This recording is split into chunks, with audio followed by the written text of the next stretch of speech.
Hello, ladies and gentlemen, and welcome back for a Wednesday edition of the Steel City Sports Report, where we talk all things Steelers, Penguins, and Pirates. I am your host, Brady Vini, and today's report includes congratulations to these two Steelers for being named first-team All-Pros. Multiple problems for the Pittsburgh Penguins continue as they fall to the Columbus Blue Jackets. The Pittsburgh Pirates are now reportedly in the market for these two free agent outfielders, and more. As always, please be sure to like, comment, and share this video, as well as subscribe to the channel. Now let's get into the first news story of the day. Congratulations to these two Steelers for being named first-team All-Pros. Last week, Pittsburgh Steelers players outside linebacker TJ Watt, defensive tackle Cam Heyward, safety Minkah Fitzpatrick, and kicker Chris Boswell all made the 2025 NFL Pro Bowl. Well, today, those who earned the title of first-team All-Pro for this season were named, with two Steelers, both on special teams, making the list. Congratulations to aforementioned kicker Chris Boswell and special teams captain Miles Killebrew on being named first-team All-Pros.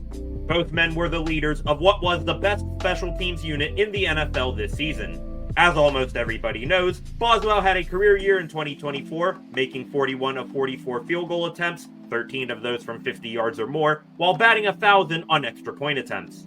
As for Killebrew, he led the Steelers' punt and kick coverage units with 13 special teams tackles, 8 of which were solo. As for the other three Steelers who made the Pro Bowl but did not become first-team All-Pros, it's no surprise that TJ Watt and Minkah Fitzpatrick didn't get named with a down season by their standards, but I have a big issue with Cam Heyward getting snubbed.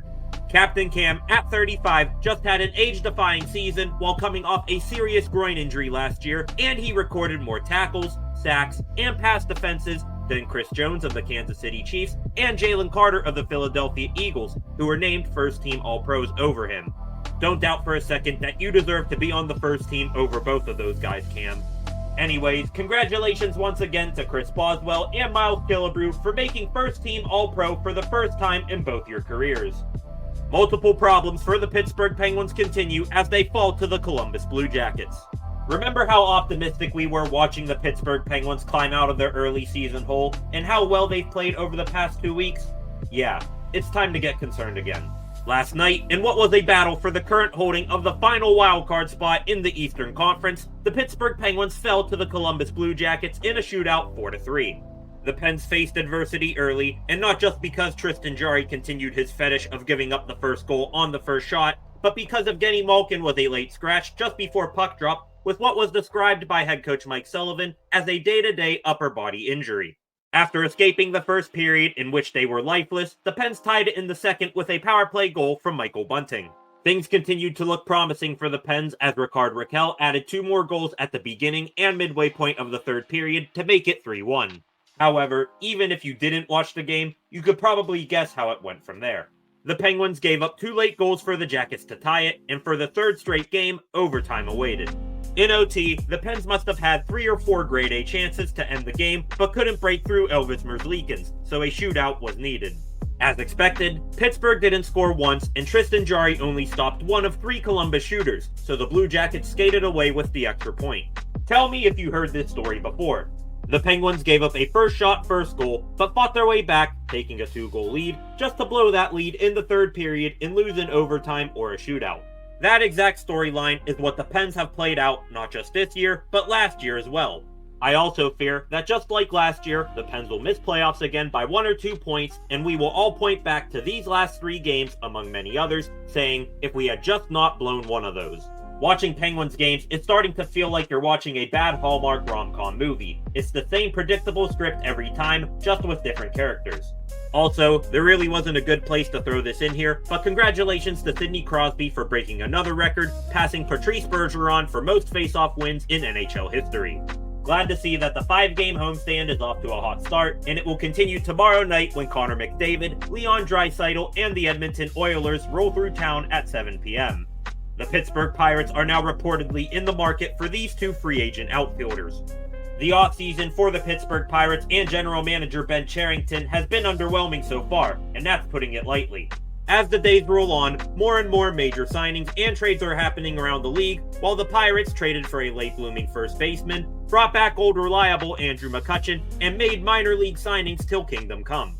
Well, rumors are now circulating that the Pirates could be making a major signing soon, and a half-decent one at that. Last night, MLB Network insider Mark Feinsand reported that the Pirates are looking for outfield help, and that his sources listed Arizona Diamondbacks right fielder Randal Grichuk as their newest potential target.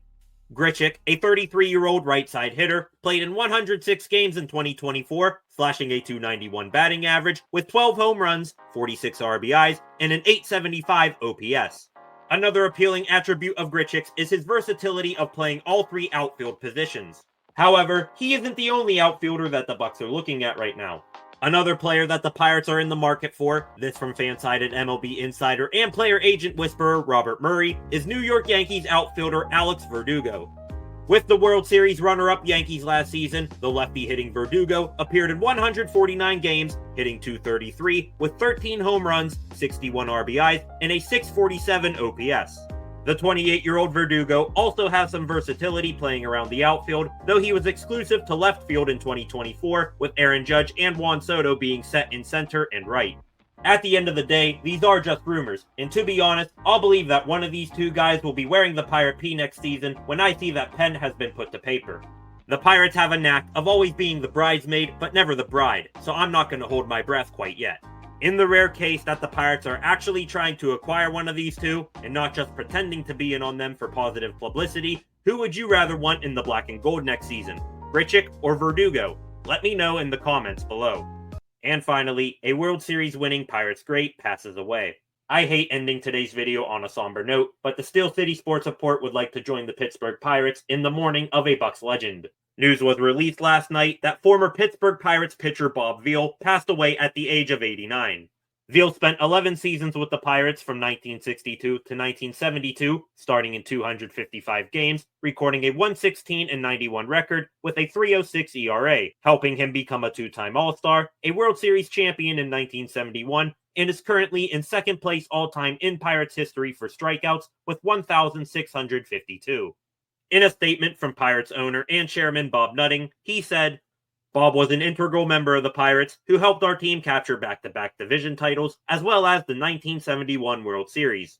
He was one of the most dominant left-handed pitchers in all of Major League Baseball during his remarkable big league career that he proudly spent a majority of as a member of the Pirates. He was a great man who will be missed. My condolences to Bob Veal's family. May he rest in peace."